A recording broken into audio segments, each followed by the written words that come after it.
Live from the top of the Empire State Building. Get ready for the everyday entrepreneur experience. Sit back and crank up the volume. You're now listening to the Pest Equity Podcast.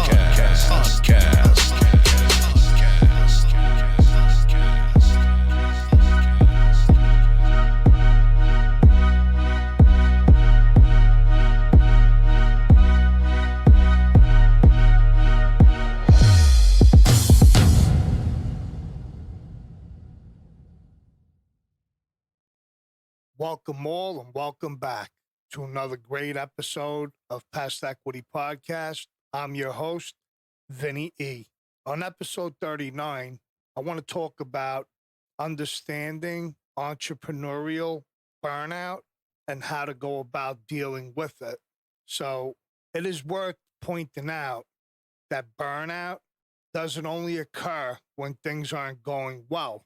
Many entrepreneurs running very successful businesses can be and are just as susceptible to burnout. So a few weeks ago, I read an article published about depression in the startup community. So in this article, according to the article, 7% of the general population reports suffering from depression, while 30% of founders report dealing with its effects, and more than 50% of those get to burnout. While there are no specific studies focusing on entrepreneurs yet, there are countless research papers and stats on the rise of depression and burnout in the general workforce population, with the contributing factors ranging from air pollution, poor quality of food, screen time, too long hours of work, little personal interaction, and general loss of meaning in professional life. So these studies seem to also differentiate between two types of burnout. The first one is circumstantial. Circumstantial burnout stems from workplace challenges, neglect of personal life, and not taking some time off. Existential burnout stems from loss of meaning in one's profession, lack of self-validation, loss of understanding of professional identity, and loss of connectivity with colleagues and clients. Let's talk about handling the burden of business success. While all of the above applies to the general workforce population, in addition to this, each profession has its own particulars and challenges. When it comes to entrepreneurs, the reality is that they are often the most passionate and driven people, but they can also be the most obsessive and out of balance.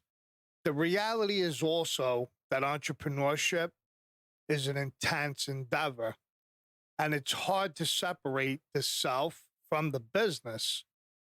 Sooner rather than later, and because of the roller coaster nature of entrepreneurship, business setbacks start happening a lot. And some entrepreneurs can't help but take them as personal setbacks, especially when they get so invested in their business. Depression follows, and so does burnout. So the question is, but what does burnout mean in the first place? So let's talk about understanding burnout. Normal stress can be healthy, and it can even contribute to one's peak performance. But when we consistently don't recuperate by resting, we start building chronic stress, which can lead to any combination of disorders and illness, ranging from hormonal disorders, muscle tensions and aches, high blood pressure levels, diabetes, high stress hormones, heart problems, weakened immune response, to anxiety, depression, irritability, and insomnia. Eventually, the continuous stress on the body over a long period of time, called chronic stress, disturbs the endocrine system, which is responsible for regulating the fight or flight response. When the endocrine system is disturbed, it starts taking over everything that the brain considers non essential, like sleep, digestion, the reproductive system, etc., while amplifying the functions activated during high alert moments, like muscular and cardiovascular functions. This is when burnout starts. At its highest degree, burnout is a state of complete mental, physical, and emotional exhaustion. Psychologists have developed the 12-stage mode of burnout to visualize its progression. The first one, compulsion to prove oneself, demonstrating worth obsessively. Two, working hard with an inability to switch off. The third factor, neglecting basic needs, lack of sleep, lack of healthy eating, lack of social interaction. Number four, displacement of conflicts, problems are dismissed. Number five, revision of values. Values are skewed, friends and families dismissed, and hobbies are irrelevant.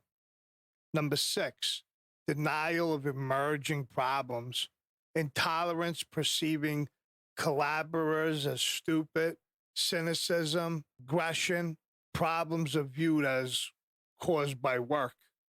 Number seven, withdrawal, social life, small or non existent, and hard social contacts. Number eight, odd behavioral changes, changes in behavior obvious to friends and family. Depersonalization, seeing neither self nor others as valuable. Number 10, inner emptiness, feeling empty inside. 11, depression, feeling lost, exhausted, and the future feels bleak and dark. And finally, number 12, burnout syndrome, includes mental and physical collapse, medical attentions required. It is smart to be aware of any of the early signs and to do something about it. Instead of waiting longer for the problematic signs to appear, the above list is compatible with burnout signs experienced both by employees and entrepreneurs.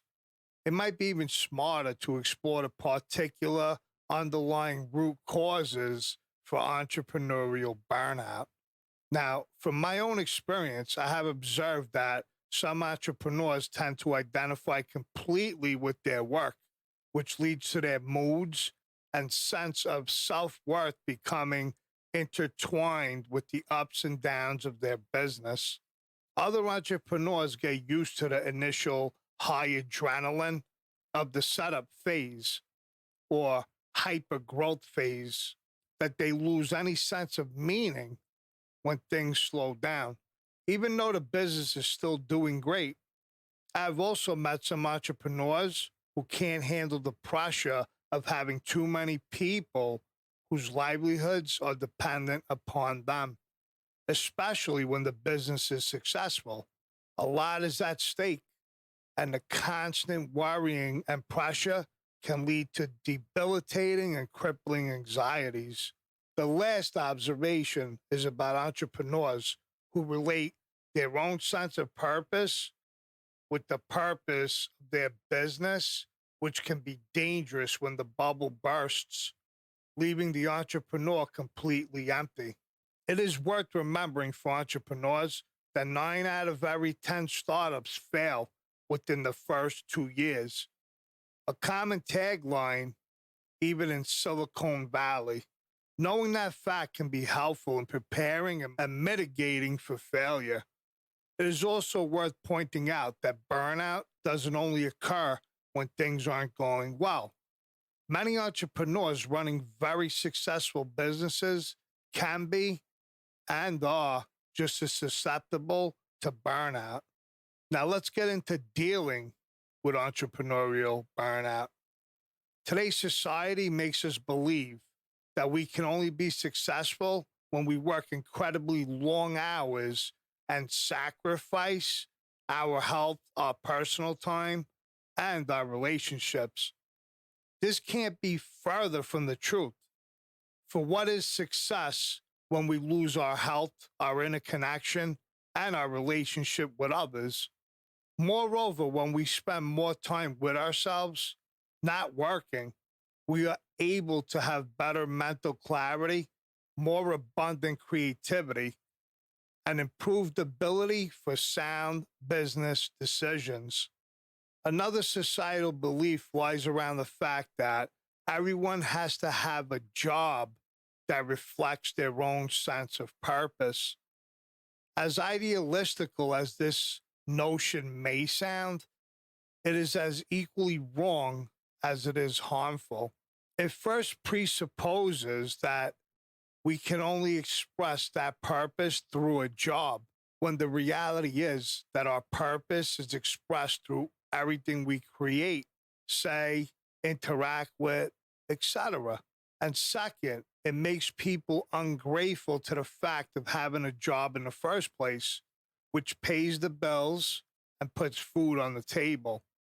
It may seem noble to identify personal purpose with that of the job in a society that glorifies optimal productivity and financial success over personal well-being. Also much more in the startup world, as successful entrepreneurs are almost defied. It is not my aim here to dismiss the importance of both productivity or success. They both are outcomes we thrive for through our job occupations, and they are both measures of our creativity, excellence, and validation. But again, there is a fine line between creativity and pretentious dishonesty, excellence and selfish obsession, validation and validation seeking. A quote I'm personally fond of is, "Your job is a journey, an art, a duty, a trap, but not the destination." Our purpose is initially internal, personal, and intimate.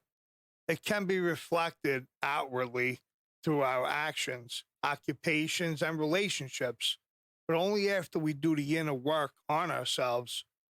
Once burnout is reached, it is, of course, a case of supervised medical care. Having witnessed it firsthand, I know how hard it is, and I don't wish it upon anyone. Perhaps there are a few things to keep in mind for entrepreneurs to avoid getting there. First, keep your external values in check. That includes balanced time with family, friends, and personal nurturing hobbies outside of work. Second, keep your physical health in check.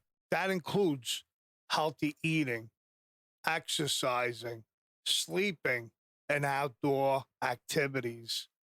Third, keep your mental resilience in check. That includes not letting daily setbacks and obstacles, negative feedback, or erratic schedules affect you. You can grow it every day through small goal gains, as simple as committing not to miss your daily workout, setting time to meet your friends on the weekends, or pledge to eat natural foods for a month. And lastly, keep your personal sense of purpose in check.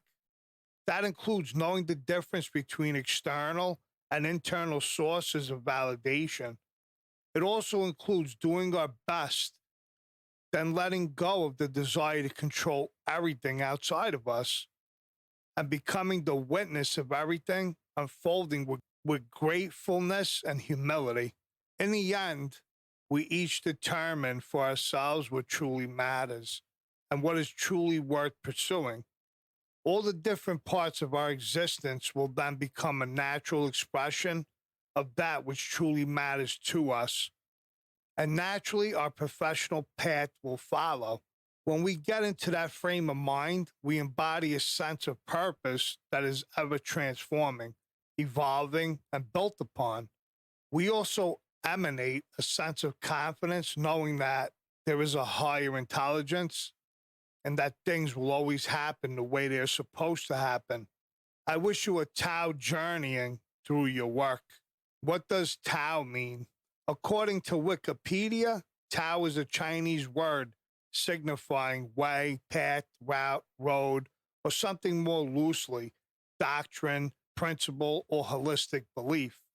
In the context of traditional Chinese philosophy and religion, Tao is the natural order of the universe whose character one's human initiative must discern in order to realize the potential for individual wisdom. This intuitive knowing of life cannot be grasped as a concept. It is known through actual living experience of one's everyday being. Let's talk about signs that you're headed for business owner burnout. When I began working with a new client, I often hear the business owner describing their company in ways that give a peek into what's going on underneath the exterior they're presenting. They use phrases like, I'm up to my eyeballs. It's exhausting. I have to do everything myself. And no one pulls their own weight. It's a sign to me that these business leaders could be headed for burnout, even if they aren't ready to admit it to themselves yet. Most small business owners feel high levels of stress, so it's not surprising that after an extended amount of time under these conditions, many business owners and leaders start heading towards business owner burnout. What is burnout? Business burnout is the feeling of exhaustion and lack of interest in daily work, resulting in poor performance. It's caused by an extended time of feeling heavy stress and constant pressure to live up to certain standards. Business owners who are burned out usually feel like they're on their own and have to do everything themselves because they don't trust their people to be accountable for their work. Let me give you some signs that you're headed for burnout. Are you heading for burnout? That's the question. So here are some signs to watch out for. You're exhausted and overwhelmed. You don't have the energy to do the work you used to love doing.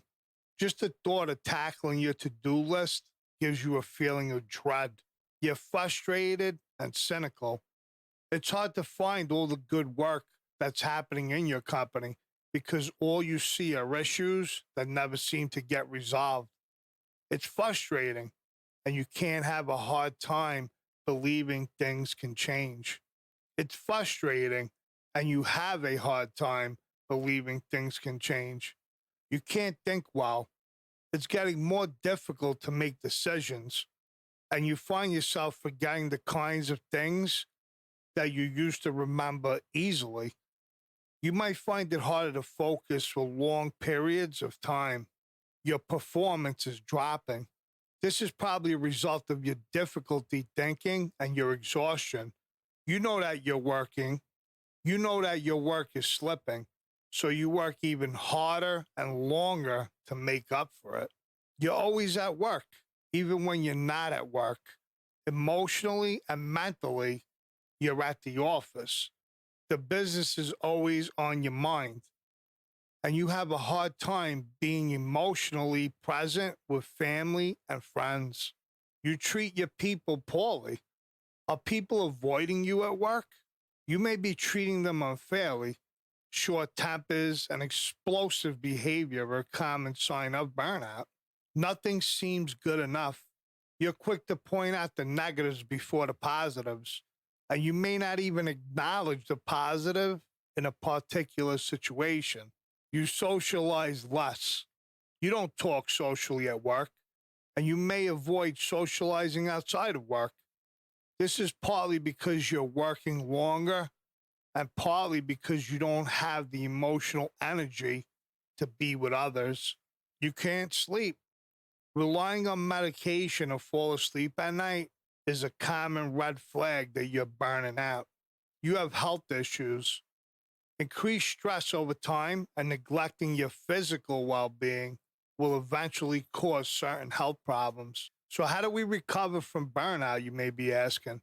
Some business owners are so overwhelmed when we start working together that they don't see any way out of the burnout.